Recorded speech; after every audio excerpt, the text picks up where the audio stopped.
Let's get started with our pendulum animation assignment. This is often one of the first assignments that you're doing when you're opening up Adobe Animate for the 2D intro class. So if you haven't already jumped into it, to get started in Adobe Animate after when you start it up, usually get this splash screen. You can either come over here to click Full HD, or you can go over to click the New File button. I'm going to start with the New File button because that's going to give me a dialog box where I can put in a little bit more information. It already has selected here the full HD kind of preset, which that should lay out a resolution of 1920 pixels wide by 1080 pixels high. That is the full HD resolution. You don't need to remember those numbers, but as long as you kind of start out with this full HD preset, that should already be laid in there. Often the first times when you start Adobe Animate, though, the frame rate will be set to 30 frames per second. As I probably already said in class, for all assignments in this class, we will be using 24 frames per second as our standard for frame rate. So if it says 30, you're going to want to definitely click in here and change it to 24. After that, you just leave the platform type as is. It should say ActionScript 3.0, and you can hit Create.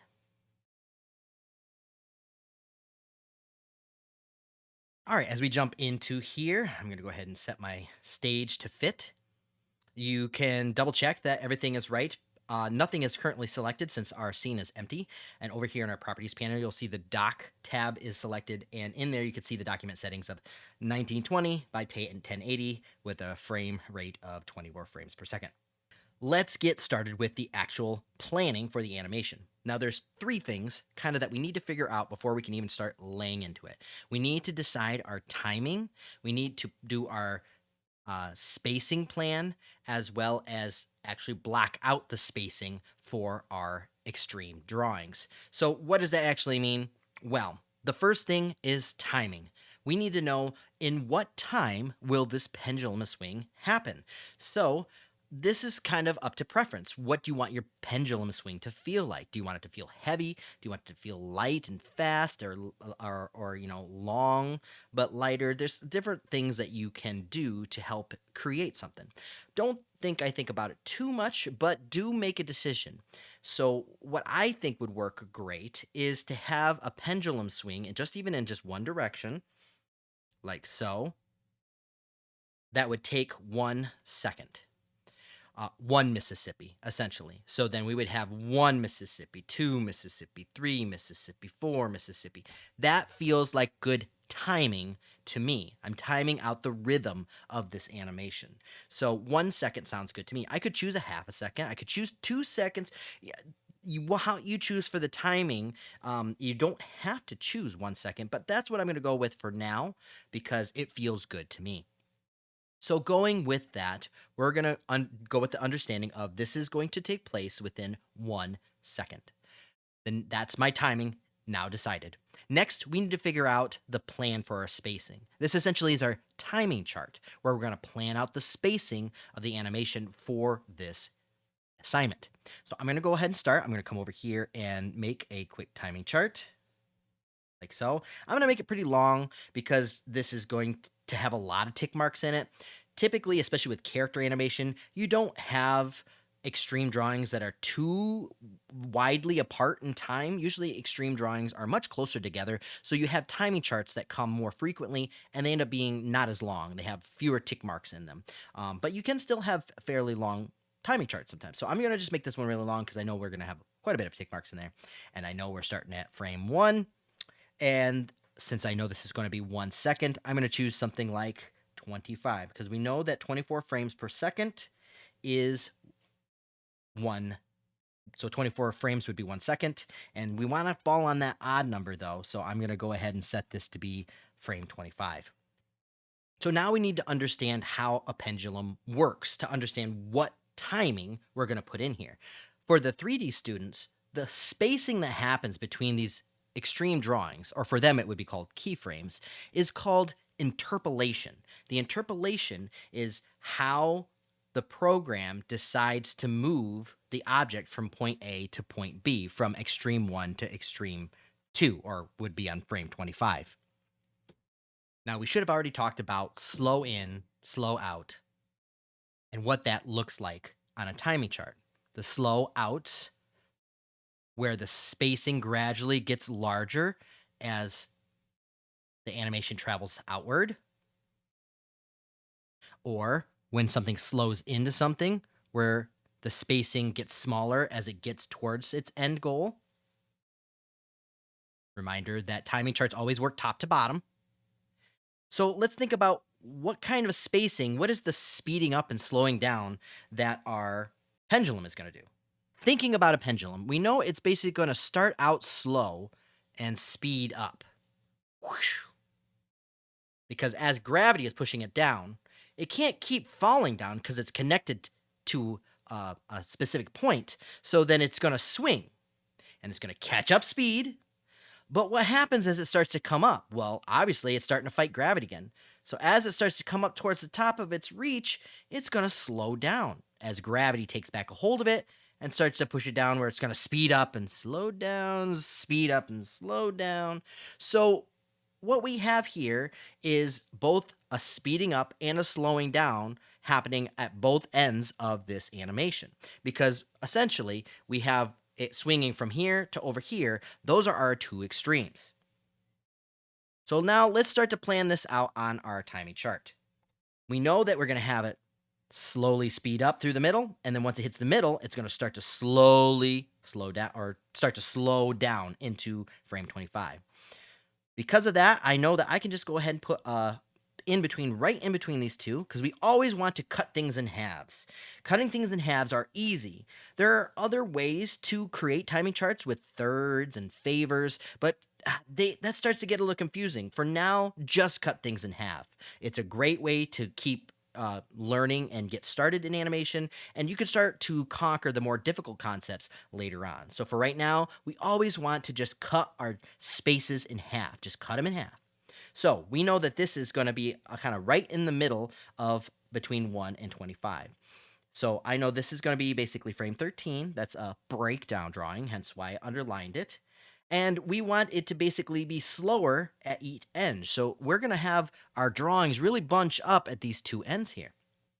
Again, we just need to cut things in half. So I'm going to work my way up for now, and we're going to cut this space in half, and that's going to be my frame 11. No, this is not going to be like frame 6 or 7, because you're thinking, well, wait, 7 is directly in between 1 and 13, right? Yes, for your timeline down here. But keep in mind, your timing chart is more talking about the spacing that's happening here on your stage, not specifically with what the timeline is. The only thing that relates from your timing chart to the timeline are these numbers, but they aren't going to fall like they do in space. This is not your timeline. We want this large gap here to happen between 13 and 11 because it is sped up and it's at its fastest in this spacing. And it's going to be slower up here towards the top. So that's why these frames are going to bunch up here. So while, yes, this tick mark is directly in between 1 and 13, it's directly in the middle for spacing, not for time. For time, it is butted right up against 13. So let's keep working backwards from that. And I'm going to cut this next space in half. And this is going to be 9. Same with right here. There's 7. And then 5. And then right in there, we got 3. So here we have our halving, where essentially every new tick mark is about double the space that the last one is. So the spacing our object is doing is increasing with each tick mark as it speeds up, hitting frame 13. We're going to do the exact same thing to the other side. So we're going to cut this in half. And remember, this is not going to be something like, I don't know, frame 19 or something like that. This is going to be frame 15. Just like so, because it comes right after 13, and we want our object to jump this large space here because it is currently going as fast as it will go. And from this point, it's slowing down. So we have this other space here we want to cut in half because we're always having. That's going to be 17, then 19, 21, and then 23. Putting in our arcs to kind of make sure to see this breakdown of halving. We see that 13 is right in the middle between 1 and 25. 11 is right in the middle between 1 and 13. 9 right in the middle between 1 and 11. 7 between 1 and 9. And 5 between 1 and 7. And you can tell 3 where it's supposed to be. That would still apply to over here as well. because these are all just been halved of what came before it. This chart is the chart to say what our pendulum is going to do. You can see how these tick marks are so close together at the beginning and starting to space out, showing how our pendulum is going to speed up into the swing. And then as it reaches the other side of its swing, it's going to slow down before gravity re-overtakes it. So this is great. Now we've done step 2 of our planning. We've got our timing chart, which has planned out our spacing, or what is known as interpolation. But that is not a word that's prevalent in 2D animation. It's mostly for 3D, but it's the same concept. Now we actually have to plot out where our actual drawings go in the space. Where does the pendulum go? Is my pendulum only going to swing from here to here? Or is it going to swing up from here to here? We need to make this decision. Where do our actual drawings, this drawing 1 and drawing 25, where do they actually go? So let's make that decision. First, I want to kind of put a anchor to tell me where is that position that the stem is going to be attached to. So I'm just going to create something like a little circle right there just to make life easier. And I'm actually going to come down here and set this to be straightened just so that way, because I'm going to be dealing with some geometric shapes. It's just easier to have it kind of make those shapes for me. So there's kind of where my pendulum's going to hang from. And I'm going to actually move this over, hit the V key for the select tool, and we're just going to move it kind of more over here. So that way I got space to not kind of accidentally draw over my timing chart. You can do this many different ways. Now, something to keep in mind is, note, I'm drawing all of this just on one drawing right now. This is not really I'm considering an animation frame. This is more like a planning frame. And I actually might extend this drawing to be extended out through the entirety of my animation. And I'll have it kind of just be like a background, maybe lower the opacity, because it's kind of like a planning document. So it's always going to kind of be in the background there while I'm doing all my other drawings to help keep me informed, so I can still see my timing chart and see maybe even where my plans are for what my initial drawings were. So don't worry about what frame you're on right now. This is all just planning. So from here, I've got my main spot that my stem is going to come down from. Now, I can draw one in the middle, but you don't have to. That would be frame 13. You can draw one in the middle and move it from there. This is a little bit more by opinion, but I do want to make a decision of how long is my stem going to be and how big is the ball at the end of my pendulum going to be. So let's make that decision. I'm going to click here, and I'm going to draw a line, and we'll make it that long. I like that. Looks good.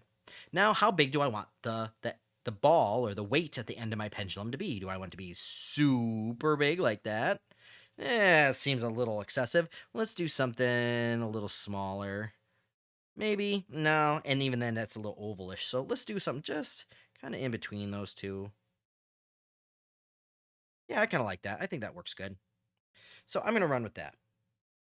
I'm going to select this and just nudge it over because I think it's a little not quite in the middle of kind of that stem there. Kind of move it down. All I'm doing is I selected it with the V key, and then I used my arrow keys to kind of nudge this selection in the right direction. Since I am using the paintbrush tool, I create strokes. You could also do this with the pencil tool.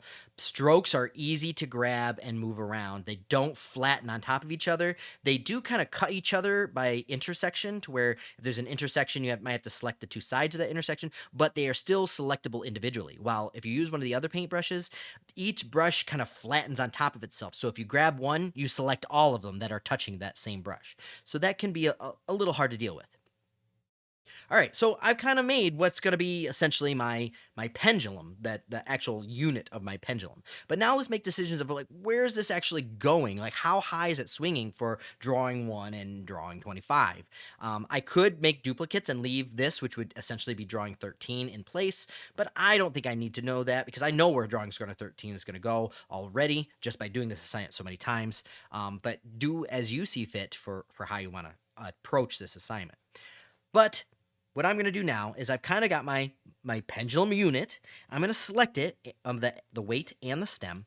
And I'm going to use, if I hit the Q key, that's also this tool right up here. That's your transform tool. So I'm going to hit that, and it gives us a nice bounding box so I can move this around. This is the only assignment that you'll really be able to do this, where you're going to be able to grab something you drew and just kind of move it around with the transform tool. other assignments, you're going to have to redraw things. But for our first assignment, let's make this a little easy on ourselves. So I want to rotate this because I want to put this at the height of its swing before it starts to enter our swing. But to do it right now, you'll notice that it's kind of not really rotating the way I want. I'd have to rotate it and then move it. So instead of doing that, there is a little pivot point in the middle. There's nothing special you need to do other than to click, hold, and drag it like so. And I'm just going to drag it right up to the very top there of my bounding box. So it's kind of right where I want it to be. And so from there, I can move this over and kind of choose where do I want the height of my swing to be. To make life easy on myself, I'm going to kind of put it at just a 45-degree angle.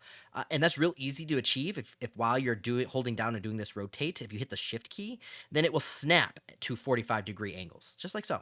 So I'm going to put it right there, and I'll let go, and let go of my shift key. So bam, that is where I want it to be. That is essentially the plan for my drawing 1. So why don't I even just label it real quick? 1. Bam. That's where that's going to be for 1. Love it. Now let's figure out our other extreme drawing, because we can't really start in-betweening until we know where drawing 1 and drawing 25 are supposed to be. So let's make drawing 25. Again, I'm not worried what frame I'm on. This is all just a planning frame, so everything's happening just all on the same drawing at the moment. So let's go ahead and select everything again. Just hitting the shift key. I hit the V key to get my select tool, and I'm holding the shift key as I tapped on, as you saw, the different strokes. So there we go. I'm going to hit Command C to copy this drawing. And next what I'm going to do is I'm going to paste it. But you can't just paste and animate. It arbitrarily, I think it kind of like just puts it in the center. Watch. Bam. Right there. That's not really helpful. I'd like it to stay where it is so I can just rotate it back in the other direction. This makes it more work for me to have to go put it back. So I'm going to undo that. And there is an option called to paste in place in Adobe Animate. And this will put your copy exactly in the same spot that you took it from. So that would be Command Shift V, or you can go up to the Edit menu and there will be a paste in place option. So by hitting Command Shift V, bam. It looks like I just selected again, but technically there's a copy right on top of it right now. Now be a little careful, because if you deselect from this, you're going to just have that copy merge into whatever it was below it. And so that can cause some wonkiness. It could just make it seem like you never even pasted it. So you want to make sure to not accidentally deselect this, because you're going to lose that copy. It'll merge with the drawing that's below it. So with this already selected, I'm going to hit my Q key for that transform. And again, I need to move this nice pivot point up into this corner, because that's where I want to pivot it from. And I'm going to bring it over, and I'll hit my shift key so that way I can, bam, put it at that 45-degree angle. So there we go. At this point, I feel comfortable to deselect, and I don't need that 1 in there. That's accidentally sideways. And if I wanted to, I could come in here and put 25. With the geometric straighten setting, it's making it look real funky. So there you go.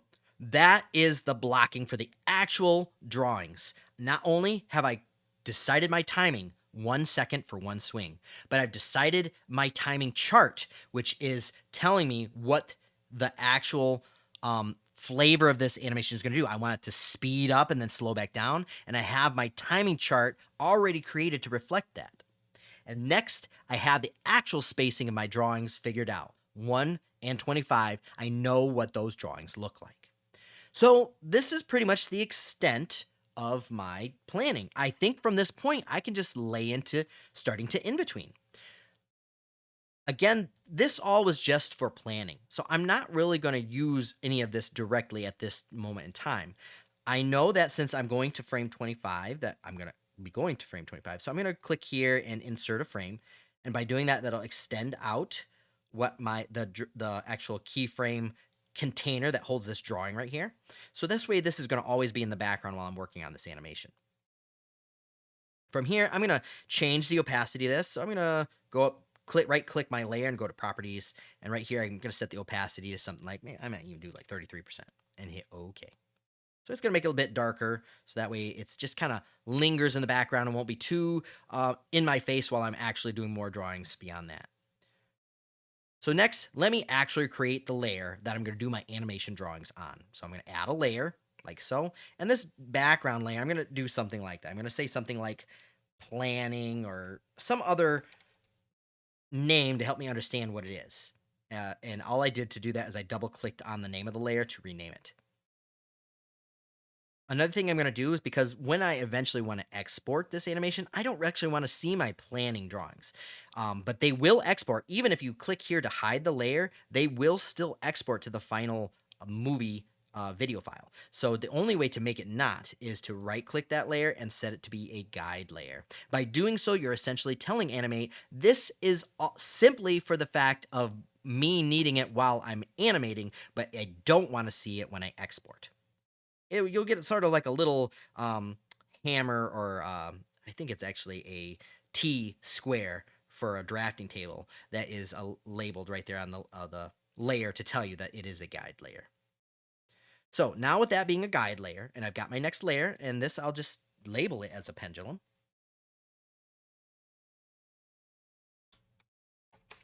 like so.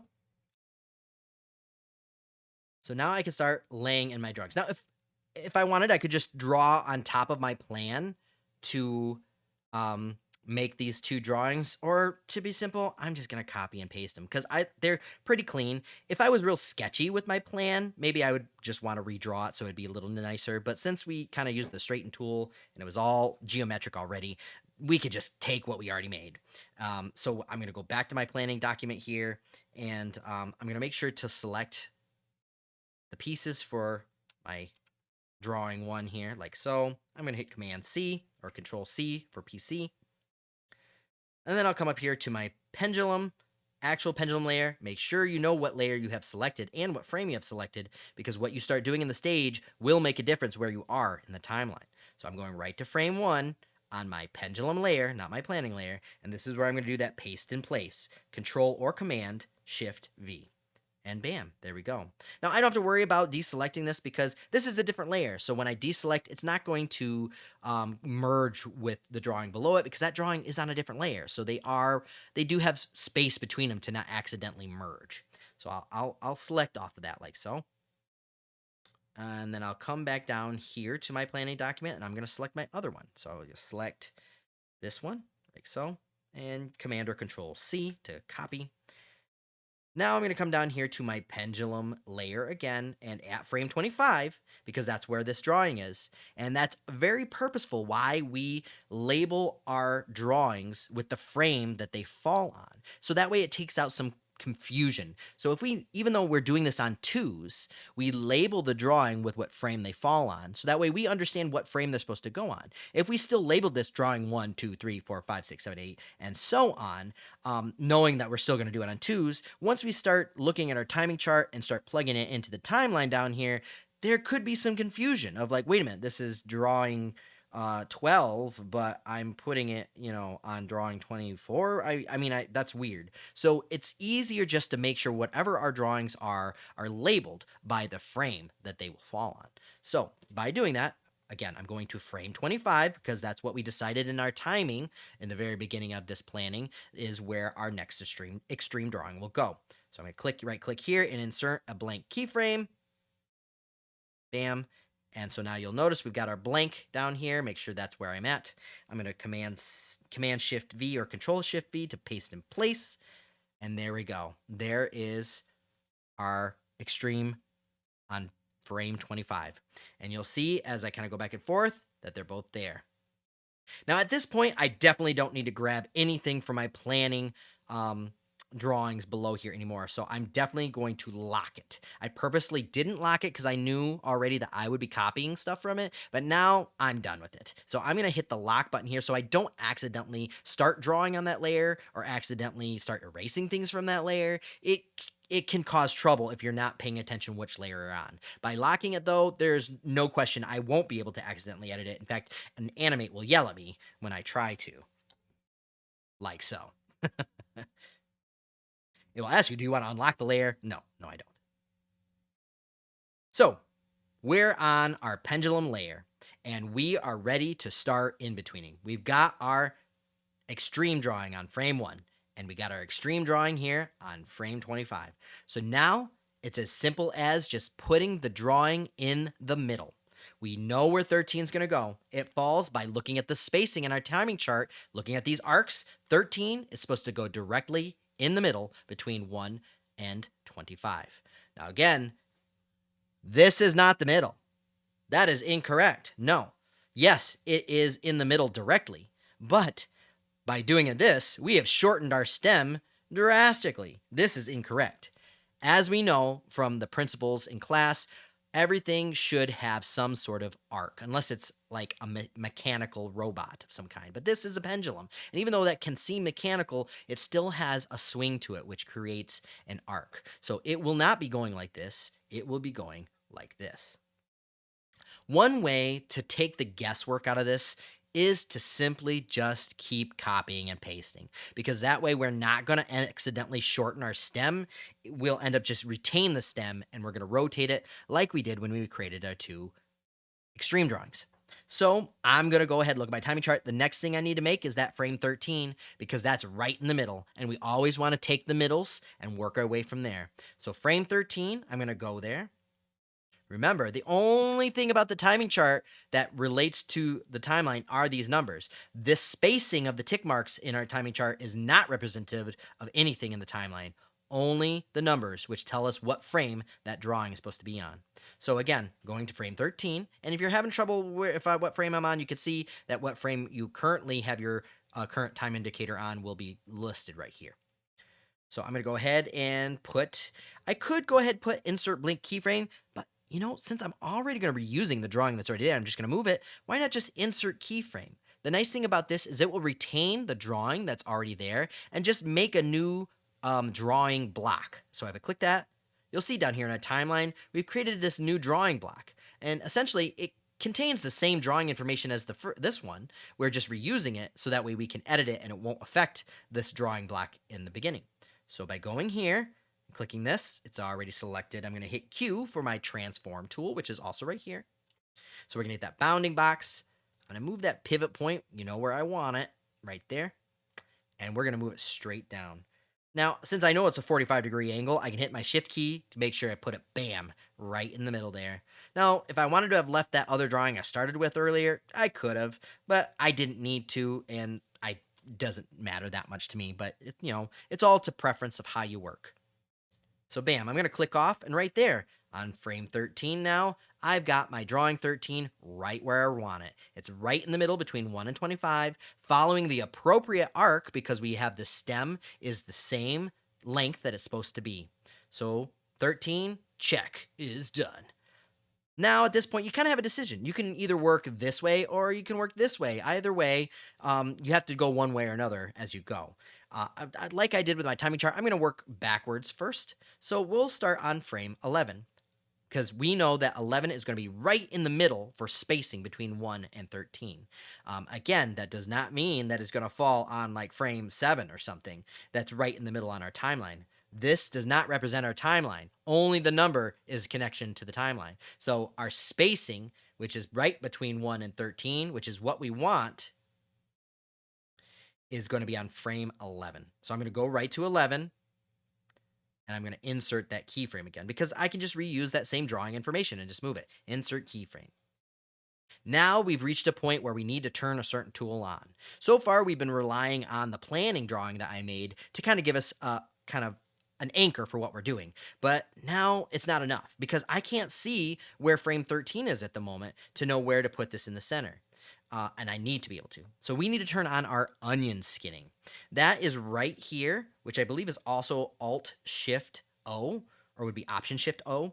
And that essentially gives you a range of drawings that it will show you those drawings around the current frame you're on. So I'm going to click it, and you'll see now we can kind of see a ghost image of our frame 13, our drawing 13. What you can see is dictated by this little range right here on the actual timeline numbers, the frame numbers. You can increase this range by clicking these edges here, or decrease this range to whatever you need. And as you work, you might need to adjust this. So if for some reason I needed to see the onion skinning of drawing 25, I could extend this out. I don't really need to at this point, so I'm going to bring that back. All I really need to see is 1 and 13, because that's what I need to know to put 11 right directly in between them. And I have that. So making sure I'm still on frame 11, I'm going to take this, make sure my pivot point's in the right spot. and I'm going to move it. Now, holding the shift key is not going to work here because that always snaps to 45 degrees, and that's not really giving us what we want. We need to get in between that. So now I'm just going to have to freeform decide. And there are good, easy ways to look, like looking at the overlap of our circles here. So like this isn't quite the middle because you can obviously see there's more overlap on that section than it is over here. So we want to find something where it looks equal on both sides. Something like, maybe like right that. That looks pretty equal. So I'm going to let go of my left click mouse button, even deselect. I think that's pretty close to being in the middle. And now we have our frame 11. Again, we're just continuing to work backwards, cutting this spacing in half. So we've got 11 done. We need to now figure out what goes between 1 and 11, which is this tick mark right here, which falls on frame 9. So I'll go to frame 9 here. I'm going to insert that keyframe.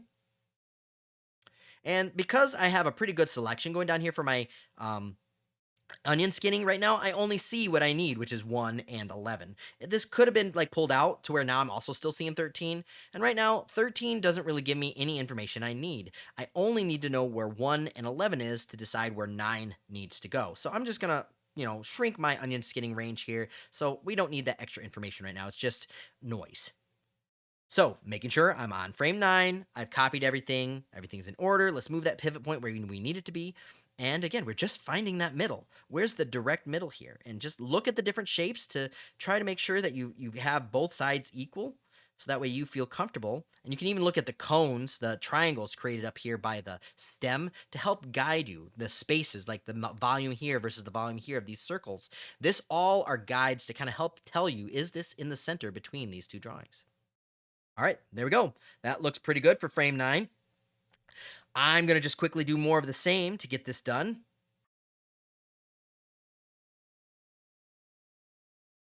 All right, there we go. Now, looking down my timeline here, I see I have drawings all in the right spots to basically make things on 2s all the way up to frame 13 here. And I'm actually going to turn on my onion skinning so you can kind of see what all those drawings look like. Bam. So looking at this, you can see this directly follows our plan of having this drawing speed up. Right in the middle, right in the middle, right in the middle, right in the middle, right in the middle, right in the middle. This, if we took this and straightened it out, it would exactly match this top of our chart. And that's exactly what we want. Excellent. So now let's go ahead and bang out the other side. We're just following still the same plan. And that's the nice thing is we created a solid plan. And at this point, all we need to do is follow through with our plan. So next, we know we have 13 and we got 25. And we just need to find what goes right in the middle between them. Do that in between. That's frame 15. So I'm going to go ahead and select frame 15. And this is where I am going to insert that keyframe. Oh, that was a blank keyframe. Sorry about that. There we go. Insert keyframe, which is F6 on my keyboard. Newer animates might be a little different. So otherwise, you can still right click and do that. And I'll hit Q, move my pivot point, and find that middle. And again, our shift won't work here because it's going to be in between the two 45-degree angles. So I got to find that middle. Something right there. I'm a little over. Let's do something like that. All right, there we go. And again, I'll just work quickly to get this side done. Insert that keyframe. My onion skinning, let's turn it on a little bit deeper. I think it's just because it's on top of it. Yep, there it is. Oh, I didn't move my pivot point. Got to make sure to do that. Bam. All right, find kind of where that middle's supposed to be. It looks okay. Let's go ahead and open up all our onion skinning to see everything. And you can see how our drawings are bunched up really close at the ends and are spaced much further apart in the middle. This is going to represent exactly what we want. That's slowly speeding up, speeding through the middle, and slowing back down before we reach the top of the other swing. So let's go ahead and play this. Let's see what this looks like. I'm going to turn off my onion skinning. I'm going to turn on my loop. And then you also can choose which frames to loop. So I'll just select everything there. And the only other thing is, you notice frame 25 is a lonely one frame, and this is done on 2. So I'm going to go ahead and add an extra frame right there so that way frame 25 actually plays for 2 frames, just like that. So let's go ahead and play this and see what we see. Would you look at that? That looks like a swinging pendulum to me. And if I wanted, I could turn off my background drawing so I can better see it. Woo! There we go. Looking pretty good. Now there's only one thing left to do, and that is to swing back in the other direction. Now, the nice thing about this is we don't really need to do any more drawings at this point. We've already created what we need. We're trying to create a loopable pendulum swing here, so it's going to just go back and forth on its own. So all we need to do is take these same drawings that we've already created and essentially reverse them so that way they swing back in the other direction. So let's go ahead and do that. I'm going to turn off my looping for now. So what we need to do is we're going to copy these frames and essentially paste them at the end and then reverse them. And there's a really quick way, an easy way to do that. But there is a caveat for making this be loopable that may not make sense at the very beginning. And I'll explain the reasoning for why we're doing it after we do it. And that is we are only going to copy our in-between drawings. We are not going to copy our extreme drawings. Remember, our extreme drawings were 1 and 25. We are not going to copy those. We're going to copy all the other drawings, but not those two. So I'm going to click on drawing number 3 right there, shift, hold, and click all the other ones to the end. So that way I've gotten all my other in-between drawings selected here in the timeline, but not 1 and not 25. From there, I'm going to right click and go to copy frames. I did not do Command or Control C because you'll notice copying frames in the timeline has a little bit different of a shortcut key. Now, if you want to learn that and use that, go for it. But just know that copying drawings on the stage uses Command or Control C, but copying frames uses a different shortcut key. So I'm going to hit Command or copy frames like so. And I'll click right at the end of my animation after that last frame or last drawing, and I'll right click and paste those frames. Now, right now, it's playing forward. So if we watch this, we would just see the ball play forward twice in a row, like a cycle, rather not really a loop back and forth. So see, swing forward and then swings forward again. So we need to reverse these frames so they swing back, not forward. So I'm going to select them again, just like so. Hold down the Shift key again. Click and shift and click. And I'm going to right click them here in the timeline. And it's as simple as just clicking reverse frames. What this does is it just reorders these frames. It doesn't reverse the drawings. It just basically takes the frame block that's in the very front and puts it at the back and just basically mirrors where the positioning of all these frames are so that way the animation will play in reverse. So I'm going to click that. And you already noticed that this is in the back. So if I go back here and I scrub forward, it's swinging backwards, which is exactly what we want. So now let's go ahead and watch this. And I'm going to put on my loop and extend out the range that I'm looping all the way to the end, like so. So let's watch this. Play. Look at that. We've got ourselves a swinging pendulum. Now, you'll notice that there's some frames where it looks a little thicker than others. That's just a quirk in Animate, is that if you leave a drawing selected and you leave that frame, for some reason, Animate likes to remember that on that frame you have the drawing selected. And so you're seeing those frames being selected. So if I went to those frames right now, like that, see how they're selected? So if I went and just deselected them, then they would not be that way anymore in the drawing. Now they will not export selected like that. It's just while you're animating, it's a quirk that you'll notice in Animate. They probably have a purpose for it, why they want to retain selection on specific frames of whatever, but for us, it's just a little bit of a weird thing. So I'm just going through to deselect. There we go. So now there's not any strange bolding, and as we watch it just swing back and forth, we've got our nice pendulum swing. Beautiful. So now, let's talk about why didn't I copy and paste my extreme drawings for this loopable pendulum swing? And the reason for that is, if I had done that, I would have actually made it be to where drawing 1 and drawing 25 were held for 4 frames, not 2. We have done this animation on 2s, but by copying and pasting those extreme drawings, they would have butted right up next to each other and essentially played for 4 frames, which would have made this animation have a weird catch to where it almost seemed like for a split second someone caught the pendulum and then let go again real quickly. It feels sticky. It feels weird. So let me show you what that looks like. I'm going to go ahead and delete that loop that we essentially did here. So I'm going to select all these and go to remove frames. So this time I am going to select everything. We're going to copy those frames, paste those frames right there, and then we will reverse those frames. So now let's watch this loop and let's see what it feels like. Let's get rid of that one selection there. Where was it? I thought I saw a selection. Okay. Do you guys see it? It's weird. It like stops. And that's because the animation is for those frames is playing too long. We only need to see frame 1 and frame 25 for the 2 frames that they were planned for. By having them hold longer, it doesn't feel right. It has a weird catch or a weird stop.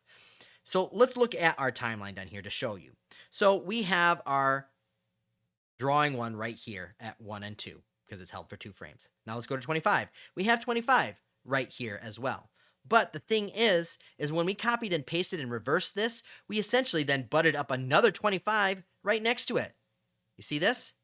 So now we have two drawings of 25 held for 2 frames grouped right next to each other, which means 25 is being displayed for 4 frames, which is 2 frames too long. We don't want it there for that long. It is planned to only be there for 2 frames and then start swinging back because that's what works. This is a weird extra time that just makes the animation have a small catch. We don't need it. And the same works for drawing 1. Even though drawing 1 is right all the way back here, when we flipped our animation, we essentially put drawing 1 right here, which is the last 2 frames that play before we start again on drawing 1, which essentially means we're having drawing 1 held for 4 frames, which is 2 frames too many. And that's why we get a strange catch when we play the animation. And that's why we only copied our in-between drawings. Oops. I'm going to go ahead and remove the extras for our 2 extreme drawings. There we go. So now, by not having those, it plays where the extreme drawings only play for their appropriate 2 frames, and the animation feels right. All is right with the world. All right, well, there you go. That is as simple as making a loopable pendulum in Adobe Animate. It seemed like a lot of information, but this is actually pretty basic stuff for getting started with animation. This is a great assignment because there's a lot of structure around it, so it's easy to get started and manipulate. You don't have to do too much redrawing. You can just manipulate and focus on how you're managing with your timing chart here, the timing and the spacing of everything. This is a great start to understanding how all of these elements interact and start planning out animations. If you run into any issues, please make sure to reach out to me on Discord. Otherwise, hopefully this tutorial has really helped you out. Definitely rewatch it, watch certain areas if you're getting stuck on anything. But hopefully you have a lot of fun diving into some of your first animation here in Adobe Animate, and good luck.